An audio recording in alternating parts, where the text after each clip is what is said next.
Welcome. I signed in a little bit early today, so I'm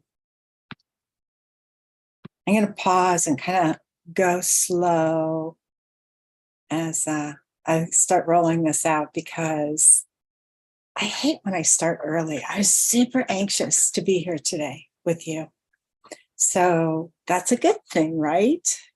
When we're really anxious and excited for what's to come. This is, to me, one of the most powerful topics and conversations we could be having today. This conversation, know yourself, right? Like this is where it all comes together when we really, really, truly know who we are, what we are, and what we're here for. And I think this is the most confusing piece of the puzzle for most of us. We don't know ourselves. We judge ourselves, and we struggle trying to develop that better understanding of ourselves. Let's face it, we didn't get an owner's manual when we came on to this planet, when we were born into this world. We've sort of tried to figure it all out on our own every step of the way. And each of us has a different way of figuring it out. You know, mine was unique to me. I had a lot of suffering, and my focus was on a lot of that in the early days and stages of my growth and becoming and development. So to know yourself is a really big topic. One, because you're not static. While we think we are, while we see ourselves in this body and this form and a role and a model and a name and a finiteness, you're ever changing. You're evolving. You're becoming more of who you came here to be. And that's why this whole knowing yourself is so critical, because it's in all that becoming that you really step into the fullest form and fashion of who you are and who you came here to be. I follow astrology, and I also have come across human design over my years. And actually, human design was only in 2019, and it was late in the year. So it hasn't even really been a full 3 years, or it's been all of 2020 and 2021. So I'm just on my third year of understanding human design. And human design allows you to see a lot more of your uniqueness and qualities and aspects of you, you know, to own and integrate in this lifetime. But even in that community, there's a lot of people that think that their design is this static element that makes them unchangeable. And you're not. You're here to change. So all the change that we've been going through during the last 3 years has been a beautiful reminder that we, as human beings, are always changing and evolving as well. So welcome to those who've just joined in on the call. And I'm happy you're here. And I'm glad that you took time out of your day to join in on this call and to be part of this message going forward. So if you have questions, be sure to type them into the chat. And do me a big favor. If you'll put a big capital Q before your question, that'll help me to discern what's questions and what's just comments in the field. So I'd love it if you'd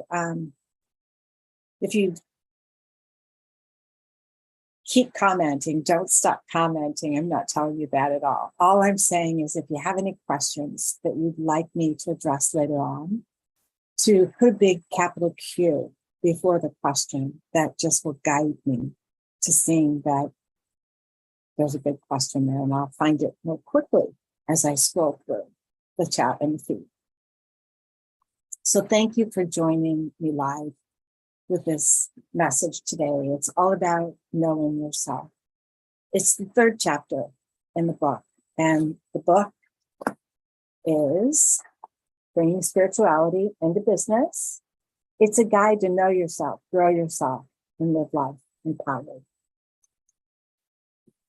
It's really a game changer for businesses, because when businesses help their employees know themselves, they start stepping into more of their potential, and they start really aligning with greater meaning and purpose in their life. And as we do, we step into greater levels of satisfaction, greater levels of joy and happiness and bliss, and just owning all that we are is a huge step in all of this. So bringing spirituality into business, and I say business meaning, yes, the workplace, but into the business of your life, the business of your health, your relationships, your well-being. And spirituality, as we talked about yesterday, is what? It's that reminder that we're more than this. It's the reminder that we've come from something bigger than just what's on this planet, than the material form, than just this body, and all the labels that we assign to it. And I like that when we talk about knowing yourself, first of all and foremost, it reminds me of all the labels I've assigned, the I ams, to life. And early on we do. It feels like those I ams make us feel like more. Like there's an inner pull to all that we have been put here, or brought here to experience and become. That inner pulling doesn't come with a big sign or label or anything like that, but we all sense it, we all feel it. And I feel like even our education, putting the validation from our certificates and our accomplishments behind our name, is all part of owning all that we came here to be and demonstrate and contribute to the world. So I want to know for sure that I came here to live out my journey, to connect with my soul and what my soul wanted to experience here in this lifetime. When we start with what is spirituality, it's reminding us that we're a spirit here in this vessel, in this body, in this transportation vehicle, while we maneuver ourselves and journey through this experience we call life. So we're here to have fun.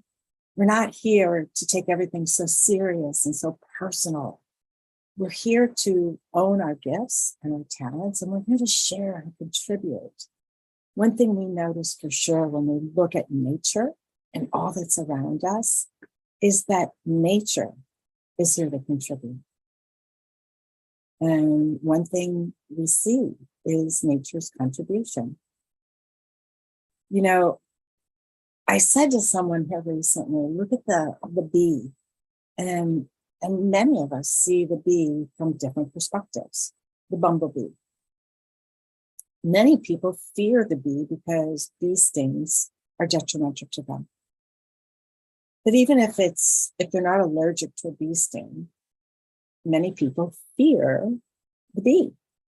When it's buzzing around you, you don't know if it wants to land on you and sting you, right? You think the worst and you fear that pain of the sting and the swelling, right? I know there are parts of my life where I feared a bee. Now I have no problem letting them fly around me. I'm not a beekeeper, so I don't put myself in, the middle of a hive and allow the bees to swarm me and land all over me. But I do have a garden, and anybody with a garden knows the bees come to pollinate. the blooms. And many plants require the pollination of the bee to ignite the bloom, which then brings us the fruit or vegetable from that plant, or the flower, the blossom. So many plants are self-pollinating, but most require the transportation methodology of the bee to pollinate that bloom and that flower. So when we see it that way, we can think of a bee as being beneficial. But if you like honey, or you know anyone who has a hive and you buy local honey from anyone in your local area, you know that bees have a mission. They actually work for the queen and they support that hive, and they go out every day and come back to contribute to the building of that hive. So from many different perspectives, we here on earth could look at the bee with great fear or great admiration, great respect. And we even partake of the beauty that the bee contributes to the world. Remind me at the end to show you just a little bit more about the bee. And it's something to leave you a little laughter in your day, because we are here to have fun. And I really feel like that's kind of the missing element, or it was the missing element in parts of my life where I took things way too seriously. I made it a mission to achieve certain things, and I put timelines and deadlines on myself to do these things. And I live a different life now, but I also have greater respect for knowing who I am, what I'm here for, and what my purpose and my mission is. And I say mission because I think we all kind of have a mission. Should you choose to accept it, right? You have a mission. What did you come here for? And for some of us, that mission is really just to model love, unconditional, beautiful love. And all of us come from pure essence of love. So if you haven't first learned self-love, that's our number one journey into knowing yourself. More of who we are comes as we love ourselves, as we truly unconditionally love ourselves. But oftentimes there's so many different parts of who we are that we don't like, or we're uncomfortable looking at, that we resist, we push away. So I'm here to remind you that there's greatness in you. And on my clock, I'm seeing 1, 1, 1. And that's my key. It's time to move on. I'm going to read from the book because I remind you in this chapter and throughout the book that there's greatness in you. And I'm definitely here, and the book is here to evoke that greatness out into the world, to have you recognizing and realizing that greatness in all areas of your life, in your relationships, in your health, your well-being, in your career, and in your time and money freedom, and all that you do to really enjoy, whether it's travel, whether it's hobby, whatever it is you like to do with your time and money freedom. So I start off in this chapter, I'm on page 34, and I say, I don't know about you, but I was never taught how to know myself. For most of my life, I didn't even really know what I truly wanted. I didn't know what made me tick. I didn't know much about myself. I guess I felt like life itself was a mystery, and I should just stop trying to figure it out in me. Sure, I thought I knew what foods I liked, but I didn't know which ones were best for me. I knew my body needed exercise, but I didn't know which exercises were best for me. I knew I didn't feel complete, and I thought I needed to find a partner to complete me. I knew I wanted and needed friends, but I really didn't know how to be a good friend. I didn't know what I brought to the friendship. I knew I had happy moments, but I also had more sad moments that left me feeling alone and separate from the world. I didn't know why I felt that way. I didn't know I had options. I knew I had to find a job to make money and provide for myself, but I never knew I could follow my own dreams or my deepest desires. I would notice qualities in others that I wish I had too. I would notice more of what I lacked, noticing all that I didn't have. I spent a big part of my life noticing what was missing and feeling inadequate. I often entertained the thought of wanting more. I wasn't taught in my childhood that I could do, be, or have anything I wanted. I wasn't instructed or guided to believe in myself. I didn't know that I should go for my dreams. I spent a big part of my life playing small, feeling less than, and constantly focused outward on what others thought about me or what they had that I didn't. Little did I know, all of this was forming my identity. You will strive to hold yourself true to your identity with which you believe is you.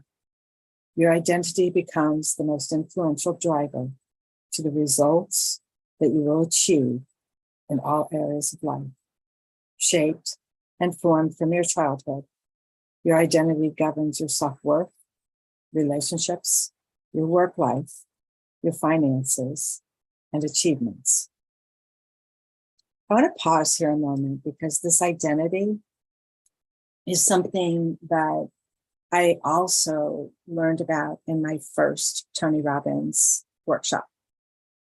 And that date with destiny, he talks about your identity and that identity is so powerful that we will strive to maintain it.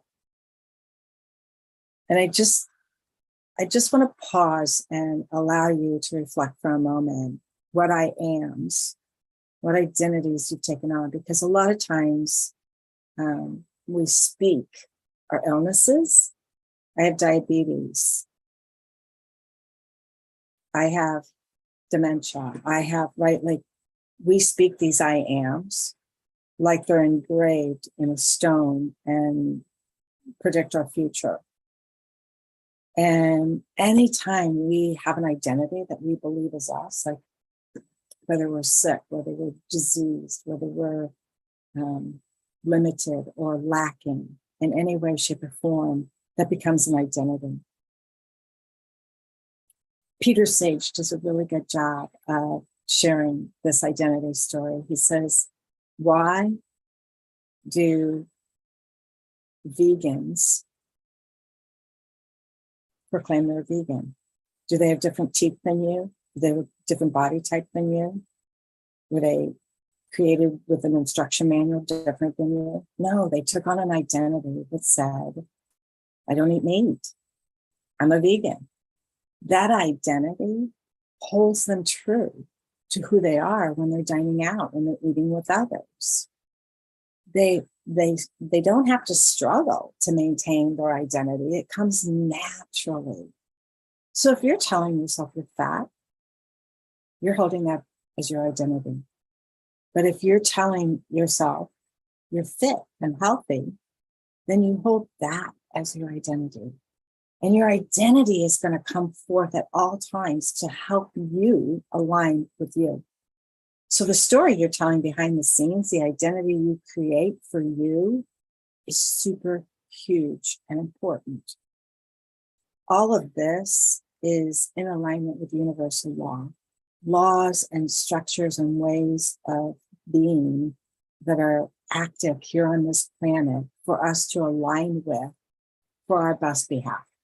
But you have to be aware of them. You have to be attuned to them. And if you don't believe me, try modeling, try planting the seed for a different identity for a couple months and see how. Document, journal, start to observe and reflect how things are changing in your life. Because that's what I did. And I don't want you to believe me. Don't believe me. Experiment with it. Try it on for you. As you craft new identities, there's parts of you that will then struggle to own those identities at all cost. But don't make that identity as someone who fights war, that you're against war. Mother Teresa modeled it well for us and said she promotes peace. She stands as an advocate for peace. So then she looks to create peace, to find peace in every now moment. Instead of fighting and angsting against what is, she brings forth her identity. Vegans don't sit there and fight the menu and argue about meat. They look to find meals and foods and parts of the menu that align with being vegan, right? And when the waitress or waiter comes to the table, they don't argue for the righteousness. They ask if they have vegan-friendly options. It's just that simple. When you have an identity, when you craft and believe the certainty, all that you are, you believe you're abundant by your very nature, that becomes an identity. Abundance becomes an identity for you. Okay, so I'm gonna go on reading. So with no owner's manual or understanding for myself, the only guidelines I had to follow were the 10 Commandments or the Golden Rule. And yet even religion, came with my family being fearful of God. And I remember in my 30s, my dad saying to me, well, what is your love of God if it isn't fear of damnation? And I was about shocked just to hear that, because I didn't know people thought that way. I don't think that way.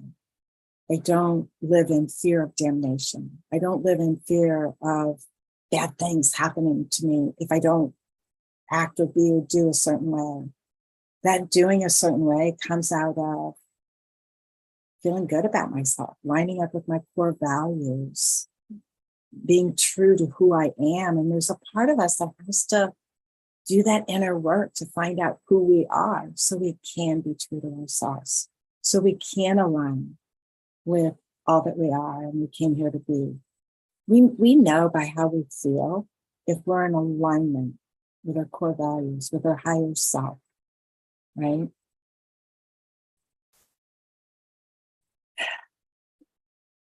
So just for a moment, look at your life and see if you know yourself, if you've taken the time to get to know yourself and what makes you tick. I didn't know to look at even what made me do the things I did. I didn't know how to look inwards at my own desires, dreams, and expectations of me in this life of mine. I didn't know how to love myself. I spent more time judging and criticizing myself, my feelings, my behaviors, and all that I wasn't. Can you relate to any of this? I speak for someone growing up in the United States. So if there's anybody here from other countries, I'm not sure how different cultures, how growing up in a different culture makes us different. I know that it does. I know Eastern philosophy is so different than Western philosophy, and that Eastern beliefs are different than the Western beliefs. And I do believe I hold a lot of openness, awareness to understanding all of it and not being labeled by any of it. So can you relate to any of this? Because I speak for someone growing up in the United States. I hear it's completely different depending upon your country of origin, your culture, your history, your beliefs and traditions. Knowing yourself is the very first step in growing yourself, but knowing yourself requires self-awareness. Knowing yourself is required if you want to change, if you wish to be happy, and if you are to be successful, and if you seek to understand yourself. Psychologist and author Tasha Eurich divides self-awareness into two types: internal self-awareness, or understanding why we behave the way we do, and external awareness, or accurately judging how others see us. She estimates that 95% of people consider themselves self-aware, when in actuality, only 10 to 15% of people are self-aware. It's through both internal and external self-awareness that you'll be able to know yourself more clearly and see the identity that you're maintaining. In my own journey to know myself, I was introduced to a very small children's book called The Little Me and the Great Me, written by Lou Austin.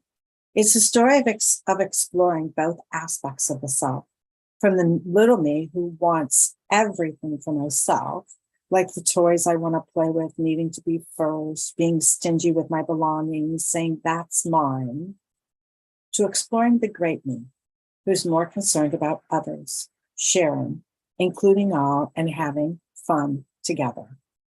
This little children's book reminded me that we are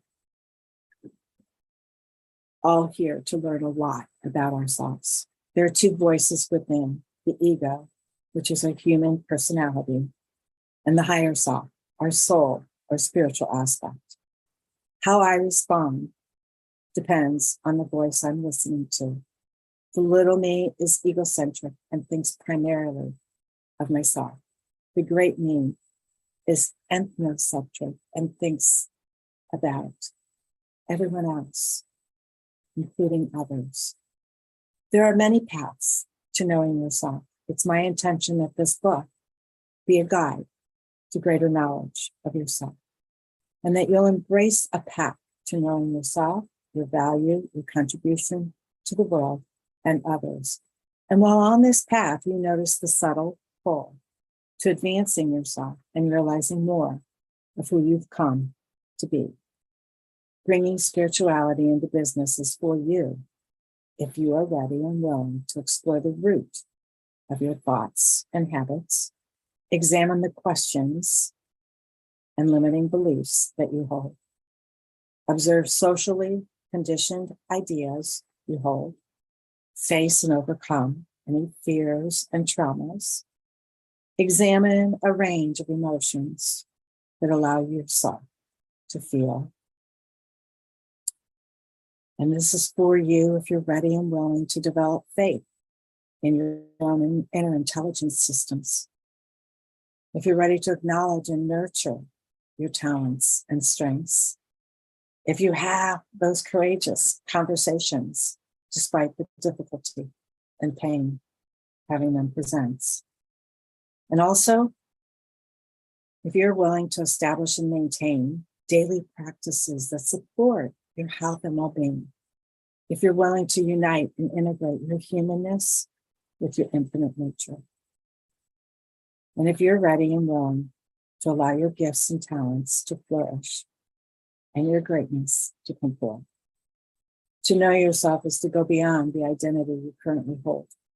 It requires you to look within to your beliefs and the limitations and stories that might be limiting your greatness, and bring forth the necessary and required thinking and actions to allow you to create the identity of who you're here to become. As I shared yesterday, at the end of every chapter is an invitation to go deeper into this work and to journal. And if you haven't gotten for yourself a companion workbook, this is what it looks like. It's a companion workbook to bringing spirituality into business. And every chapter has in it more questions to go deeper into this work for you, and an area to write out your answers. So in the chapter 3, Know Yourself, I asked you, first of all, just to reflect on how much you do know about yourself and how comfortable you are in this journey, because this is the area to start getting out of your comfort zone. If you're not comfortable exploring this, and believe me, I wasn't. And I know that for many of us, we've never given ourselves permission to even look at our deepest desires. We've never even believed that our dreams that we hold inside were part of this life journey. We didn't know that those dreams were for us to pursue. I've known that our dreams were here for us to pursue. I had a dream to be a mom before I ever became a mom. I had a dream to go into sales before I ever went into sales. I had a dream to start my own business before I ever started my own business.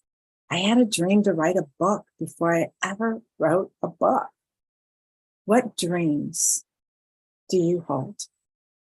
Because they're part of your becoming.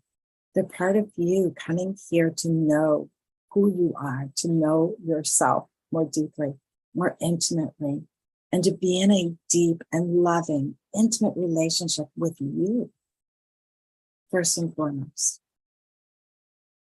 So one of the questions I ask in the end of this chapter, and I invite you, if you can do it, get the workbook companion. It has more questions than the book does at the end of the chapter. It also has in it the pre-start and finish assessments in the companion workbook. So you don't have to go download them and have them separate.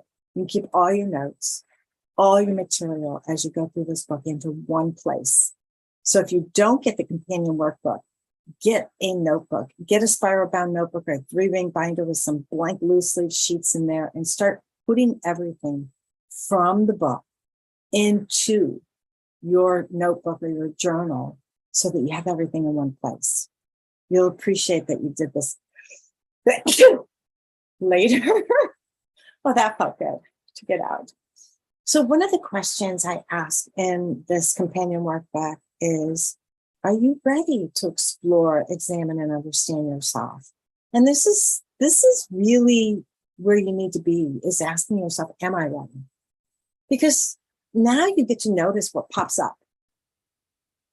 And in the book club, if you haven't signed up for the book club yet, I invite you to do so, because I'm going to introduce you to the quantum healing technique, which is a way for you to allow your superconscious to treat some of these overly charged fears and anxieties and limitations that you currently hold, to minimize them, to integrate them into all that you are, so that you can begin to start moving forward through them with ease. And when I say, are you ready to explore, examine, and understand more about yourself? It's a yes or a no. And when you ask that question, you start to notice like little, I kind of like to reflect on the moles in your yard, or the whack-a-mole game, where the mole pops up, like just kind of showing its little head above the ground, or peeking out above below the ground tunnel. And on the whack-a-mole game, you're there to whack that mole back down, right? Like, I kind of consider this question rising up for you. Any obstacle that's going to get in your way of knowing yourself, growing yourself. So when I say, are you ready? Fears show up, and you can sort of notice them showing up by how you feel in your body. So knowing yourself is really tuning in to your body and what messages it's sending you. It's enhancing. And tomorrow we're going to talk about awareness. So believe me, awareness is every bit a part of your expansion as you go through this book. Reading the book alone will expand your awareness.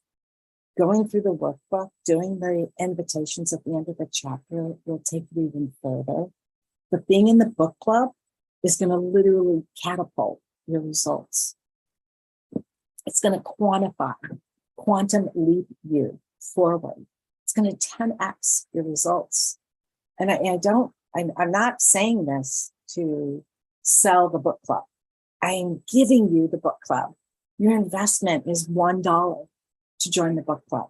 If you join at the pay in full level with coupon code with love, all lowercase, all run together with love, no space. Use the coupon code with love, get in the book club for $1. I'm not telling you this to make money or to have something come back on me. I'm telling you this to invest in you, to serve your best behalf, to help you expand into more greatness in your life. Not maybe, for certain. You can't go through this journey and not grow. It's just that simple. You really cannot go through this journey and not grow into greater aspects of yourself, not begin to see some limiting beliefs, not begin to become more aware of why you said what you said, or why you did what you did, or what was showing up for you in that moment. And if it's in alignment with your core values, this gives us a beautiful opportunity to really align with who we are. And when we're in alignment with our authentic self, life gets easy, it gets breezy. And we start to see the synchronicities and everything lining up, and the next opportunity just landing in our path for us. With that much ease in your life, it is a joy to wake up every morning. It is a joy to meet your day. It is a gift and a privilege and an honor, right? To give gratitude, to be in alignment, to living your best life ever. And I mean this from the bottom of my heart, because I played on both sides of the fence. Early in my journey, I was a Course in Miracles student. And A Course in Miracles is a year-long study program of reprogramming, unconditioning, relearning the truth of who you are, right? And in the very beginning was a lesson that said, nothing I see in the world means anything. And the whole learning behind that was to remind us that we've assigned the meaning to everything. And is that meaning accurate? Is that meaning in alignment with everything? Or is it holding us back from seeing its highest potential or the true gifts that it came to bring?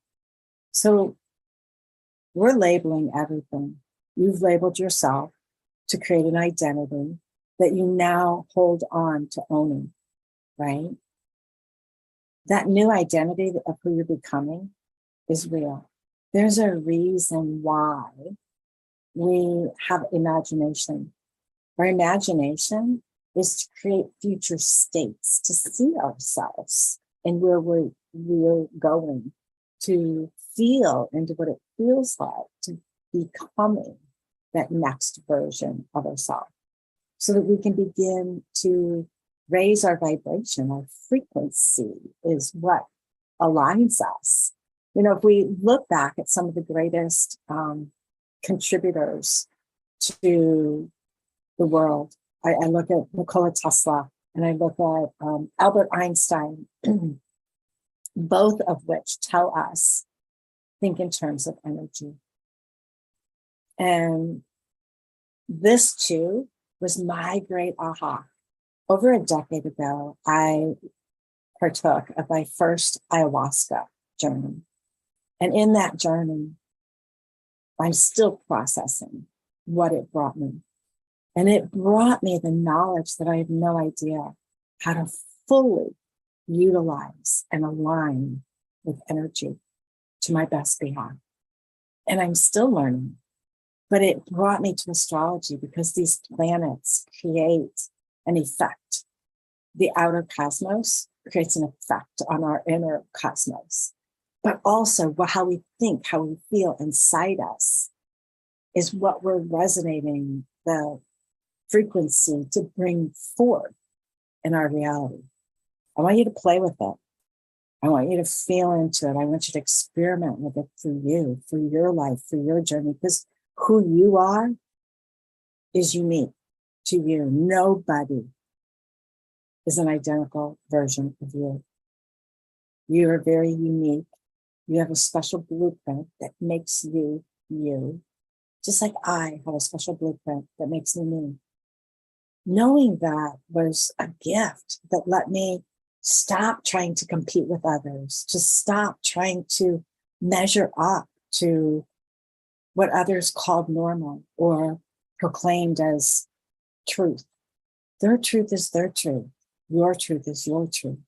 You do you and be the best version of you, and you'll find your bliss, your joy, your happiness.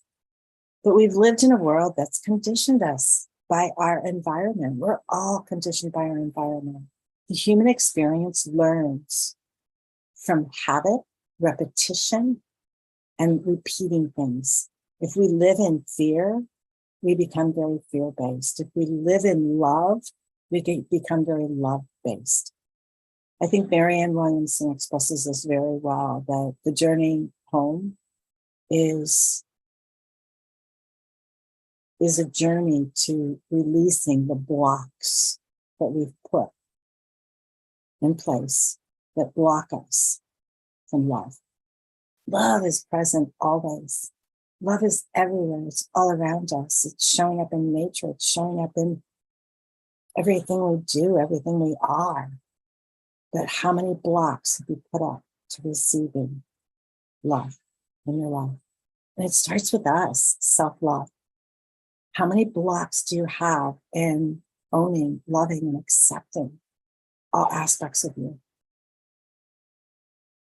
I know we all do it. It's part of the human journey and human experience. And that's why I wrote the book, is to help create an owner's manual to learning how to be you and how to do it well, how to do it right, how to align. And it's not my way, it's your way.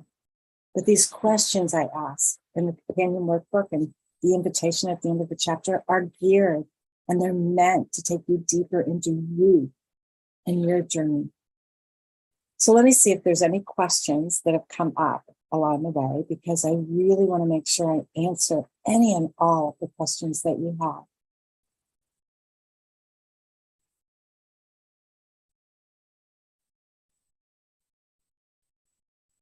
I'm not seeing any questions.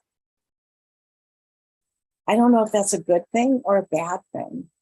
If other questions come up as you listen to the replay of this, feel free to put them in the comments below, and I'll do my best to get to them as quickly as possible. This journey, bringing spirituality into business, is about empowering you back into your power, to really tapping into your greatest contribution and gifts. And when you bring that into your workplace, it's a win-win for everyone. It's a win-win for you because you're in alignment with all that you are. Your work is easy and in alignment, so it doesn't feel like work anymore, right? You're doing something you enjoy. And you start to notice other people's contribution and gift and how they align and fill and meet and make your gifts even more valuable. And we really then get to gain the utmost respect for one another. We get to see the value in our coworkers. When we do that and we come together to work as teams, these teams are powerful, dynamically potential, because as everyone on the team sees the value in one another, we start to implement and integrate all that each other brings to the party. The results happen much faster. We reach our solutions in less time, with less conflict, with less obstacles. Just makes a win-win for everyone involved. So I want you to know there's greatness in you, and you'll find it through awareness, through reflecting, through knowing yourself, knowing what makes you tick, what makes you do what you do, why you say what you say, why you behave the way you behave. And if any of that needs to change, only you have the power to shift and make those changes and alterations. So I ask you, are there any parts of you that you might be avoiding, resisting, or pushing away? And then I ask if you might be open to looking at a part of you that you've been avoiding. We all have them. There are aspects in all of us. We see them in others and we find distaste and dislike in them in others. And it's usually because they're aspects of us that we pushed away from and avoided looking at and dealing with. This book is a courageous journey to looking at those parts of you that you have avoided, that you haven't owned or integrated into all that you are. And there's a great beauty and joy that comes from owning all of you, integrating all aspects of you into your wholeness, into your authentic self, to let it come forth and share with the world. So I can't wait. The book club starts on the 13th. That's 1 week from now. If you haven't gotten in, if you haven't gotten your book, if you haven't gotten your companion workbook, get your orders in now. Get in the book club, use coupon code with love, and be sure to use the painful version. If you do the monthly, you'll be billed every month a monthly fee to keep coming back. The coupon code will only get you the first month free. It won't get you every other month free. And if that's okay with you, by all means, pay if you have the money. I mean, that's an investment in you. But if you need help, use the coupon code. It's here for you. This isn't about me making a profit off you. This is about me being in service, showing you your worth and helping you along the journey. And if you've already gotten the book, start with the pre-start assessment. Get logged into the website. Get into the members portal. It's free. There's book resources available, and that's where you'll find the pre-start assessment. Download it, print a copy of it, put it on your desktop, start a file for bringing spirituality into business where you keep all your notes and everything together. And let's get started together. I can't wait. I'll see you in the book club in just 1 week. Have a wonderful day.